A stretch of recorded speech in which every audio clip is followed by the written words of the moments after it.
The Mello TV Evening News at 8 is brought to you by the Ministry of Health and Wellness.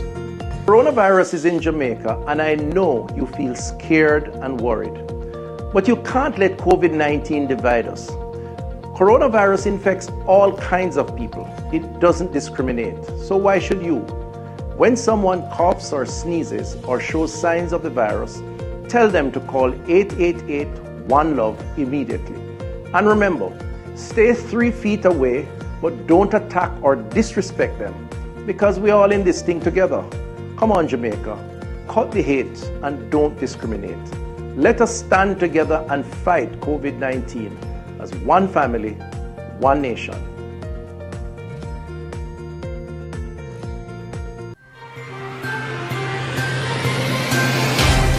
Tonight, 9 state ministers took oath of office earlier today, following yesterday's swearing in of 14 government ministers.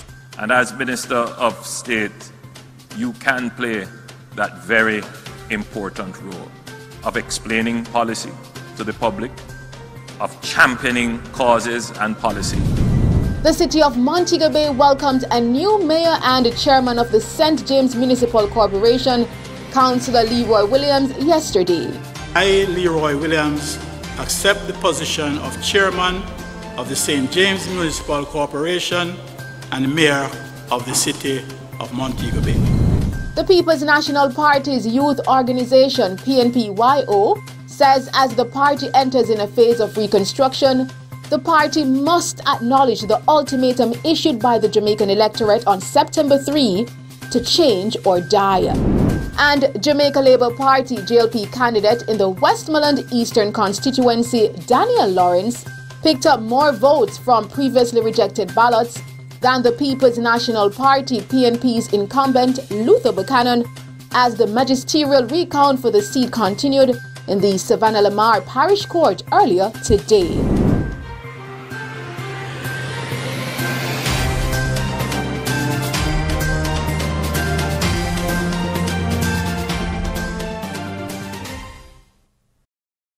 Good evening.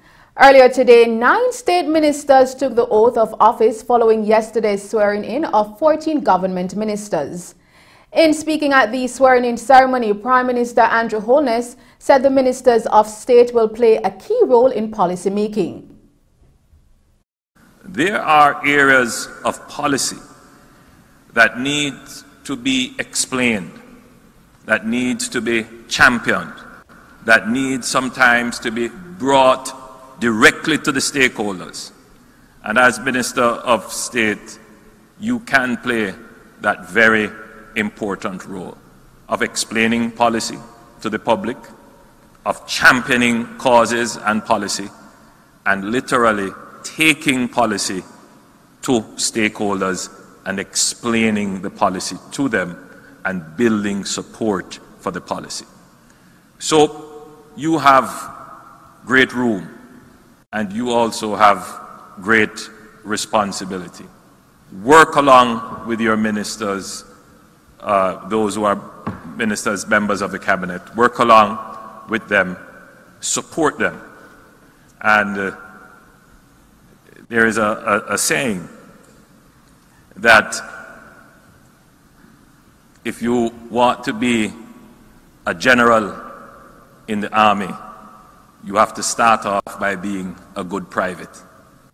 Meanwhile, in yesterday's swearing-in ceremony, some government ministers who took the oath of office were Olivia Grange, who was appointed to the Ministry of Culture, Gender, Entertainment and Sport for the 2nd consecutive term of the Andrew Wholeness and a JLP-led government, with Favour Williams now as Minister of Education, Youth and Information from her previously held portfolio as Minister of Energy, Science and Technology, which is now the responsibility of Daryl Vaz. Meanwhile, Carl Samuda is now at the Ministry of Labour and Social Security, and newly appointed Minister Pernell Charles Jr. has been sworn in as the Minister of Housing, Urban Renewal, Environment and Climate Change. Mylene Malahoo Ford was sworn in as the Attorney General for the 2nd consecutive term of the JLP-led government. Speaking at the swearing-in ceremony, Prime Minister Wholeness expressed that selecting the members of the cabinet was not an easy task. Ministers in our system are therefore not expected to be subject experts.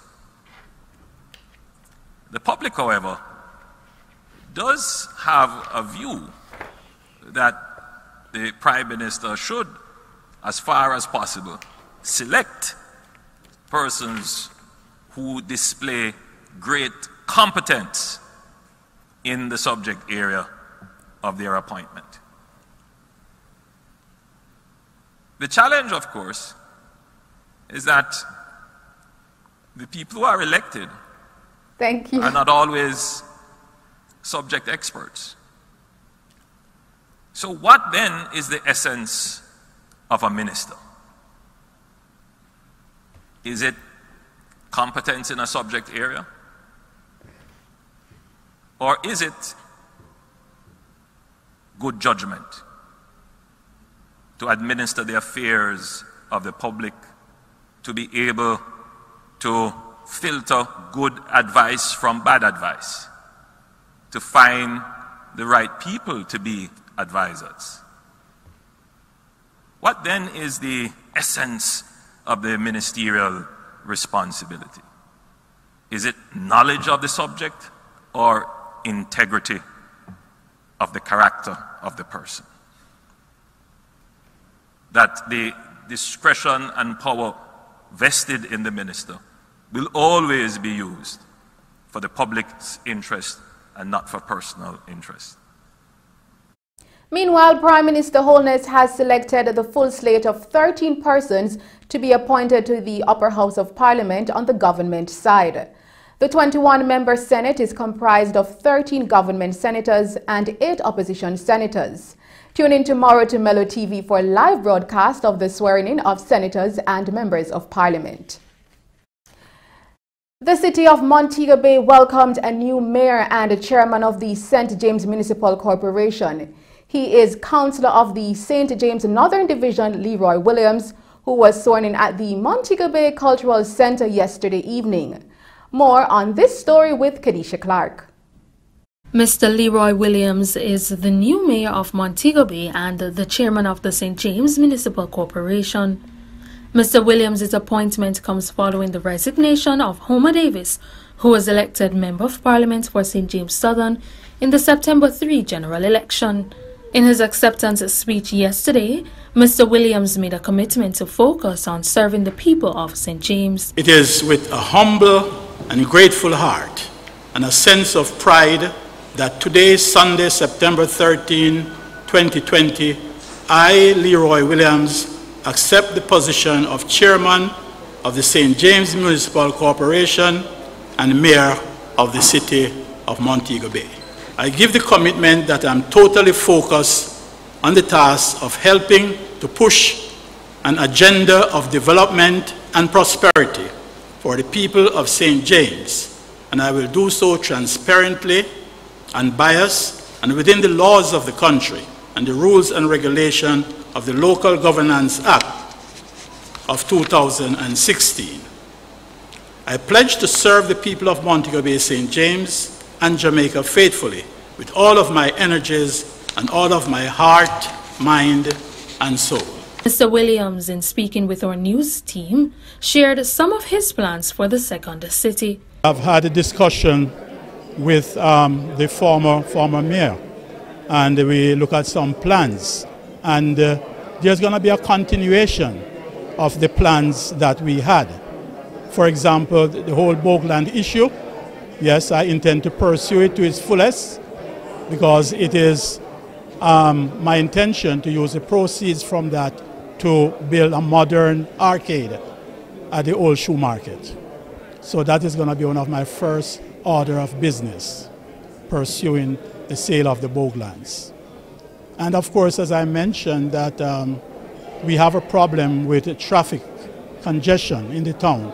And so it is my intention to build a car park, a multi-story car park, so that we can mitigate that kind of congestion. Councillor for the St. James Southern Division, Mr. Richard Vernon, who was elected as Deputy Mayor yesterday, shared with our news team his first order of business. I don't have an independent order of business.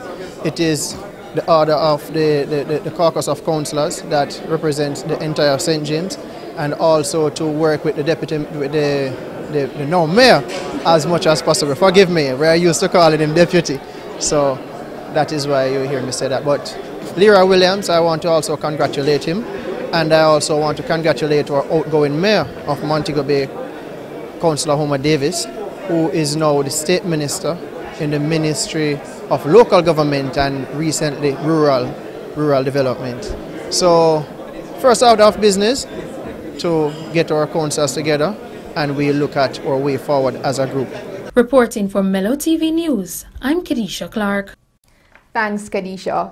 In other news, the People's National Party's youth organization, PNPYO, in thanking their leader and president of the People's National Party, Dr. Peter Phillips, urged the party to acknowledge the ultimatum issued by the Jamaican electorate on September 3 to change or die as the party enters in a phase of reconstruction. The PNPYO urged Dr. Phillips to make a clear resignation date that does not exceed the next 30 days. The youth organization further expressed that they will be relentless in their quest to see the party stripped of the archaic and dysfunctional structures and habits that stymie any chance of growth. The release further recommended several PNP members to be included in the list for considerations as senators. These include Michael Hemmings, Raymond Price, Crystal Tomlinson, Patricia Duncan Sutherland, and Wavell Hines. The PNPYO says while their renewal will require greater and more consistent efforts, the suggested recommendations capture what they see as urgent action at this time. Jamaica Labour Party JLP candidate in the Westmoreland Eastern constituency, Daniel Lawrence, picked up more votes from previously rejected ballots than the People's National Party PNP's incumbent Luther Buchanan, as the magisterial recount for the seat continued in the Savannah-Lamar Parish Court earlier today. With Saturday's count added to today's numbers, Lawrence has a total of 27 votes from the rejected ballots, while Buchanan has 15.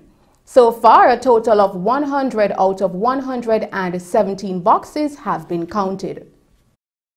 Member of Parliament-elect for the St. Andrew East Rural Constituency, Juliet Wholeness, visited several communities in Harbourview yesterday to express gratitude to the residents for their support in the September 3 general elections. Me love my East Rural St. Andrew family. Harbourview, I love you. I have worked hard for 4.5 years. That's where your works come from. And I will be working for and with you for the next 5 years. It has been an amazing journey. I love every minute of it.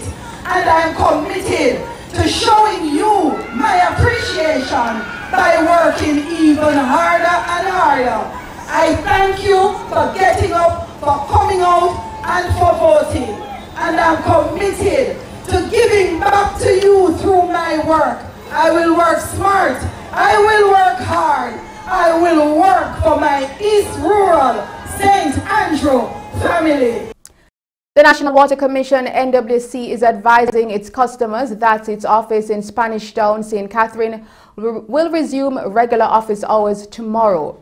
This follows its closure today to facilitate deep cleaning and sanitization. In a statement released earlier today, the NWC further advised their customers and the general public to visit their website at www.nwcjamaica.com to have their various transactions and queries addressed.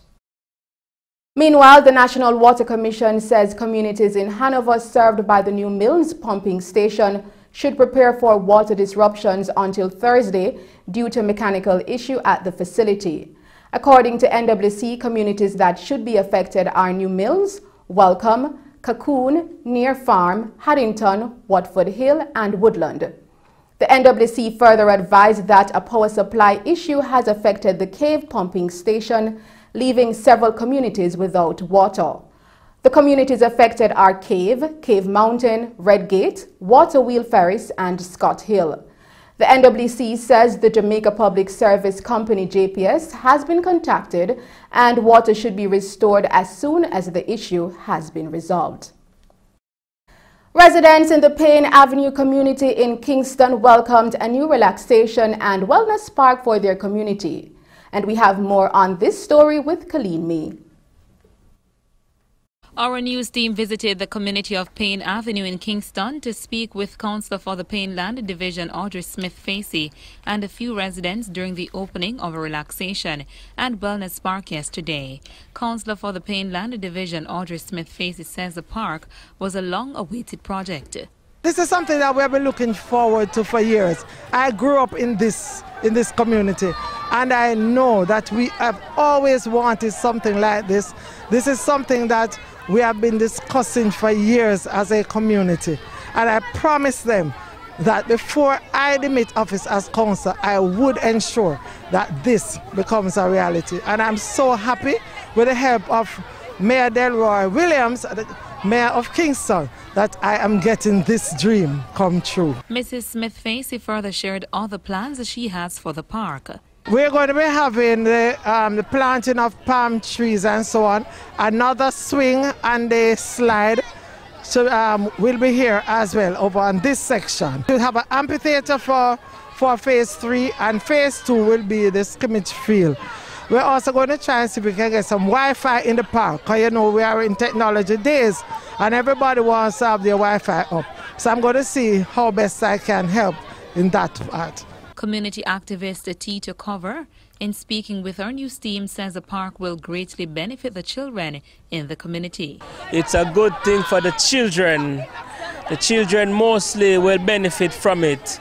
And I saw this really doing good for them too. At least this area haven't had a recreational area. And you know, the kids just roam in the pathway and alleys. So the park would bring, foster good development for them. They would have somewhere to look forward to go and play, safe environment, and you know, they wouldn't have to be running on the street. So they'll have somewhere safe to play and you know, enjoy themselves. Several residents also expressed their gratitude for the opening of the park. The council has been lobbying for this park for more than 7 years now, and honestly I am so overwhelmed with joy to see that it is finally happening, so that the kids can have somewhere for themselves to play. Adults, if they feel like jogging, there's a little jogging space. If you feel like go and sit down with a friend and talk, we have somewhere to talk. And the most lovely part of it is to see that it's not about high-rise and village. It's about the community. I feel so joy, and I love how the kids them enjoying themselves. More while, can just come over here, sit down and relax. It's great to know. Love to see the outcome of the park. Glad to see the outcome of the council do for the division. Take the kids them off of the road, make sure all is well. So they don't have to run up and down and get lit down again. On the road, because all of that we get a whole accident going on the road because of the kids them. So I'm glad for that. I feel happy and proud for them. Reporting for Mello TV News, I am Colleen May. And those were the stories making news. I'll return a bit later with the recap, and we'll now take a break and then join Christopher Scott with sports.